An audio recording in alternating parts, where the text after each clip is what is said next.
بسم اللہ الرحمن الرحیم۔ میں ڈاکٹر انیل شفیع پیک کنسلٹنٹ سائیکائٹرسٹ ہوں، اور آج میں ایک میڈیکیشن کے بارے میں کچھ انفارمیشن آپ کو دوں گا۔ یہ میڈیکیشن جس کو ہم ڈولاکسیٹین کہتے ہیں، اور مارکیٹ میں یہ مختلف برانڈ سے اویلیبل ہے۔ سمبالٹا اس کا انٹرنیشنل برانڈ ہے، اور اس کے علاوہ بہت سارے پاکستانی برانڈز جس میں ڈولین، ڈولیکٹ، زین بار، ہیپی بار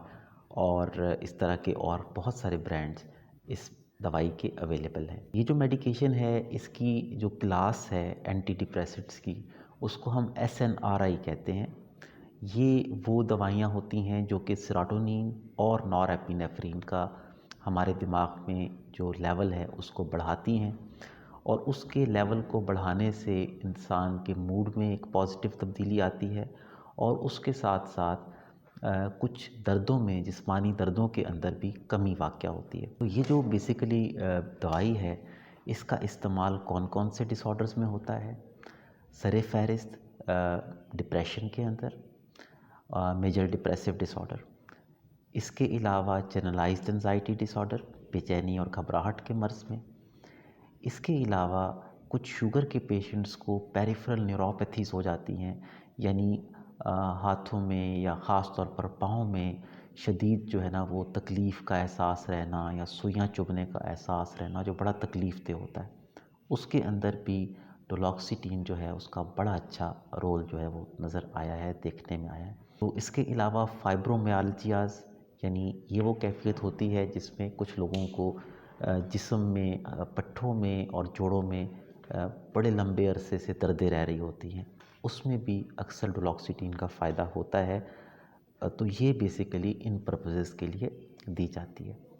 ڈوزج کی ہم بات کریں تو عام طور پر یہ 30 ملی گرام سے سٹارٹ کی جاتی ہے، اور 60 ملی گرام تک ایک اچھا اثر آنا عموماً شروع ہو جاتا ہے۔ بہرحال یہ دوائی 120 ملی گرام تک دی جا سکتی ہے، اس کی میکسیمم ڈوز جو ہے۔ جو مین اس کے فائدے یا اس کے اثرات ہوتے ہیں اس کی بات کریں تو اس میں یہ سمجھنا ضروری ہے کہ اثرات اس کے باقی اینٹی ڈپریسنٹ دوائیوں کی طرح فوراً سے سٹارٹ نہیں ہو جاتے،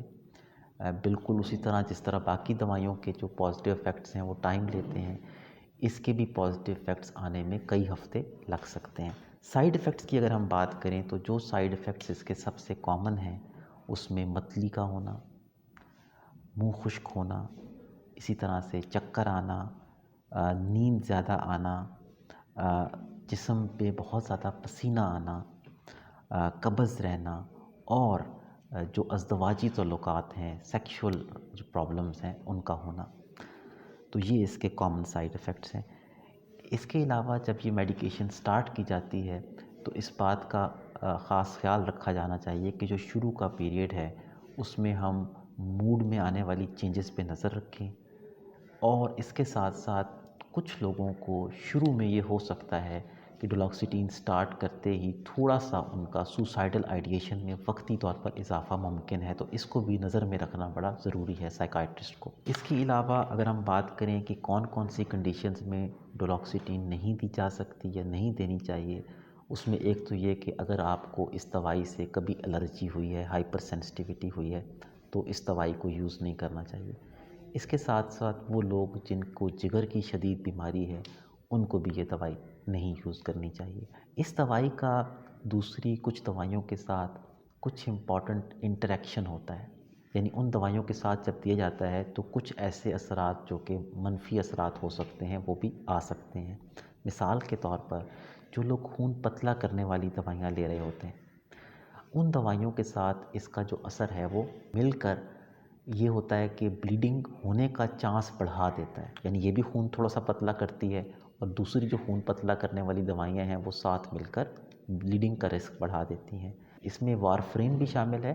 اور وہ گولیاں بھی جن کو بڑا کامنلی یوز کیا جاتا ہے مختلف طرح کی دردوں کے لیے، جیسے کہ ڈسپرین ہو گئی، بروفن ہو گئی۔ یہ دوائیاں بھی اگر ساتھ اس کے آپ لیتے ہیں تو تھوڑا سا رسک بڑھ جاتا ہے بلیڈنگ کے ہونے کا۔ اور اس کا یہ ہے کہ باقی اگر آپ اینٹی ڈپریسنٹس کے ساتھ اس کو لیں گے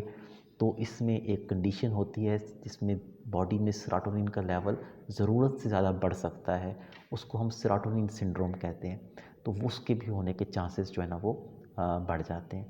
چینل کو ضرور لائک اور سبسکرائب کیجیے گا تاکہ ہماری ویڈیوز آپ تک بر وقت جو ہے وہ پہنچتی رہیں۔ بہت شکریہ، اپنا بہت خیال رکھیے، اللہ حافظ۔